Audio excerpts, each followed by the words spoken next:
अब विश्वास आपकी जिंदगी में कैसे परिवर्तन ला सकता है, इसको एक कहानी से समझने की कोशिश करते हैं। एक बार क्या हुआ, एक गांव में एक व्यक्ति बड़ा बीमार था क्योंकि उसे टीबी था। बीमारी ज्यादा बढ़ने की वजह से वो अपने गांव के ही वैद्य के घर पे पहुंचा।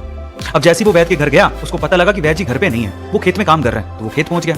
अब खेत में जाके उसने वैद्य जी को सारी बात बताई कि उसे क्या बीमारी है, क्या प्रॉब्लम है। वैद्य जी ने सारी बीमारी जानने के बाद उसे दवाई लिख के देने की कोशिश करी, लेकिन खेत में ना पेपर था ना पेन। तो उन्होंने पास में ही रखी एक लाल ईंट को उठाया और उसके पास में कोयला पड़ा था, तो कोयले को उठा के और लाल ईंट को उठा के उस कोयले से लाल ईंट पे कुछ लिखा। उस व्यक्ति को देते हुए कहा कि ये ले लेना और इसे रोज पानी में घोल घोल के पीना। अब प्रॉब्लम ये थी कि वो व्यक्ति अनपढ़ था, वो वैद्य जी की बात को ठीक से समझ नहीं पाया, लेकिन वो सीट को लेकर घर चला गया और 3 महीने बाद वापस लौट के वैद्य जी के पास आया और कहता है कि वैद्य जी, आपके द्वारा दी गई दवाई से मैं आधा तो ठीक हो चुका हूँ, अगर आप मुझे वो दवाई दोबारा दे दें तो शायद मैं पूरा ठीक हो जाऊं।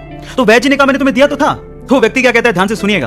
वो व्यक्ति कहता है कि ईंटें तो हमारे घर पे भी पड़ी हैं, लेकिन उस ईंट पे जो आपने मंत्र फूंक के दिया था, अगर वो दे दें तो मेरा काम बन जाए। तो वैद्य जी हैरान रह गए। उन्होंने पूरी बात पूछी तो पता लगा कि वो व्यक्ति पिछले 3 महीने से उस ईंट को पानी में घोल घोल के पी रहा है, लेकिन फिर भी वैद्य जी ने उसको कुछ नहीं कहा, सच्चाई बताई नहीं। पता है क्यों?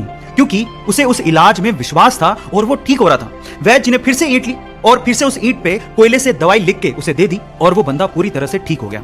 अब आप लोग कहेंगे कि कैसे बच्चों वाली कहानी है, नहीं, लेकिन यहाँ पर समझने और सीखने लायक बहुत सारी चीजें हैं। यहाँ सीखने लायक बात यह है कि दवाई लेने के साथ साथ आपको इस चीज पे भी विश्वास होना चाहिए कि इस दवाई को लेने के बाद मैं पूरी तरह से स्वस्थ हो जाऊंगा, तभी आप उस प्रॉब्लम से बाहर निकल पाओगे। और ये सेम चीज आपकी जिंदगी में भी लागू होती है। अगर आपको अपने आप पे और अपने आइडिया पे पूरा विश्वास है तो एक ना एक दिन आप सफल जरूर हो जाओगे।